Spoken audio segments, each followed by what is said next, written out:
3, 2, 1, 0.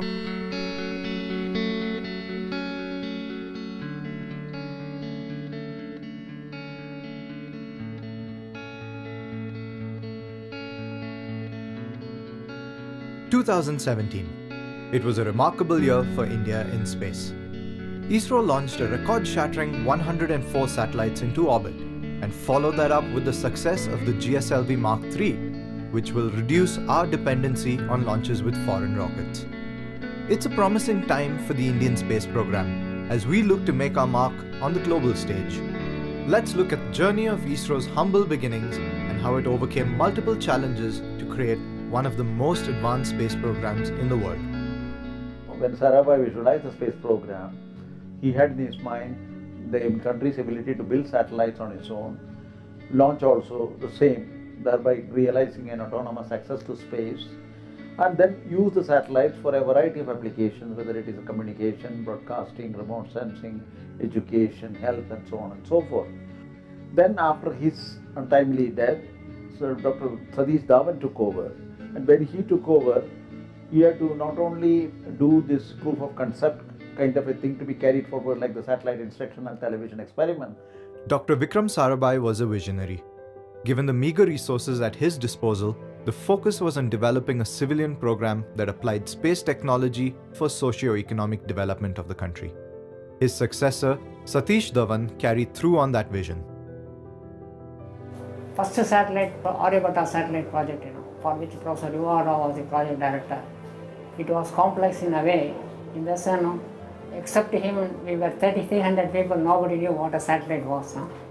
So as one person, he steered the efforts of the entire team.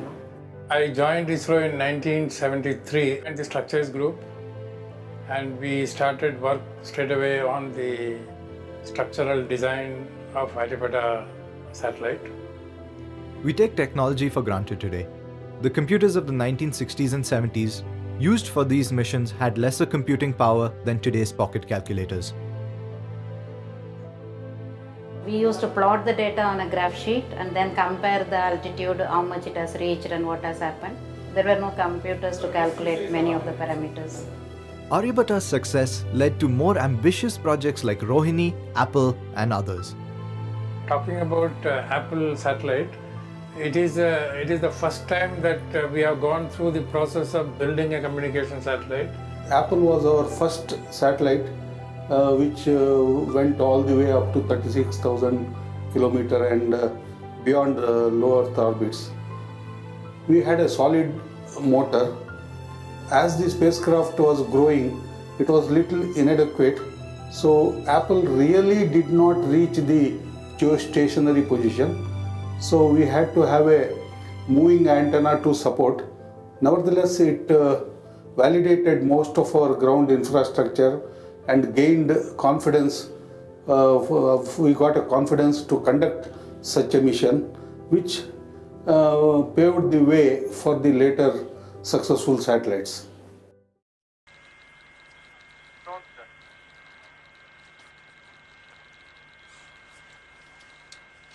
Squadron leader Rakesh Sharma, सारे राष्ट्र का ध्यान आपके तरफ है और हम सब आपको बधाई देते हैं। यह एक ऐतिहासिक कदम है।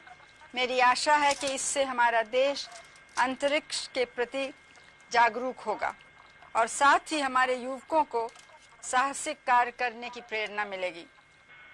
ऊपर से भारत कैसा दिखता है आपको?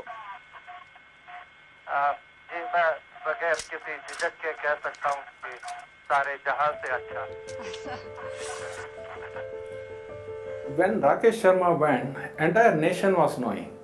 In fact, that the awareness has increased from that 1960s. Having worked on experimental satellites for close to a decade, it was time to switch gears. The INSAT series of satellites was conceived to provide TV, radio, and telecommunication services to a growing economy. But it wasn't enough that we were building our own satellites. As a country with bigger ambitions, it was imperative that we operationalized an indigenous launch vehicle, thus eliminating reliance on foreign launchers. Yeah, I spent about 16 years in in PSLV project, right from design to the first 3 launches. The first launch was a failure. This is because of a software error where there was a software overflow which reversed the control, and then because of that the vehicle lost control, and then it fell into, it didn't go to orbit. That happened in the 3rd stage, but in spite of that the 4th stage ignited, and then 4th stage corrected all the errors, but then it didn't have the velocity to go to orbit. So it ended up in the Bay of Bengal. So, but then we learned, we have all the 4 stages have worked. Everything worked except for the software overflow. In spite of the software overflow, the 4th stage could recover and then proceed. So as far as we go, except for that one single error of a software overflow, the flight was a grand success as we go. Of course, this is a very small error that could, of course, grievous error, all right, but then it's a small error. So it was corrected, and the second flight onwards, we've been continuously having success till now. Today we are in C39, so including +2, about 41 launches have gone off successfully. We have a workhorse in PSLV, which is an intermediate class of vehicle, but there is no comparative capability elsewhere in the world. So if you want to go for a medium class satellite to be launched, I think they would prefer ISRO in terms of the launch vehicle, and also it has become a workshop for all our vehicle missions on remote sensing, meteorology and so on. With a robust system in which we could not just build but also launch satellites that had a direct impact on our economy, India's space program was set for a major leap. Chandrayaan-1 was a major success.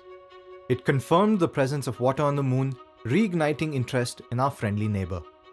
For Chandrayaan, the distance was not much. The trip delay was only 1.33 seconds. We required a ground network which has to be built from scratch. That was quite challenging.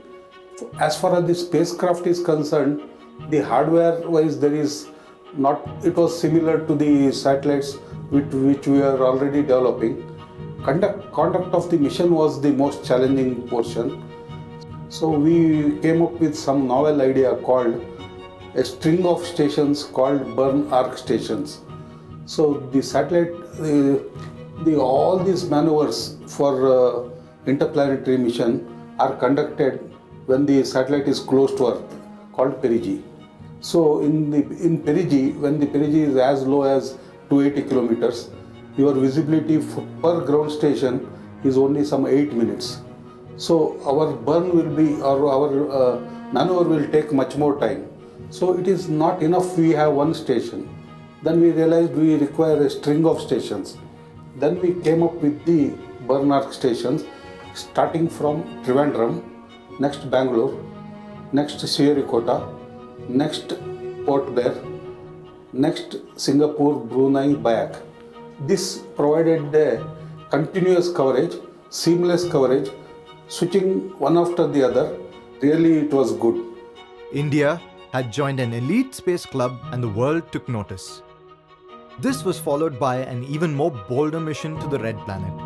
The Mars Orbiter mission, fondly referred to as Mangalyaan, was unique for many reasons. It was the first time a space agency placed an orbiter around Mars in its very first attempt. Moreover, this was accomplished at a cost of just $74 million. It is still operational today, having exceeded over 1,000 days of operation, well over what it was designed for.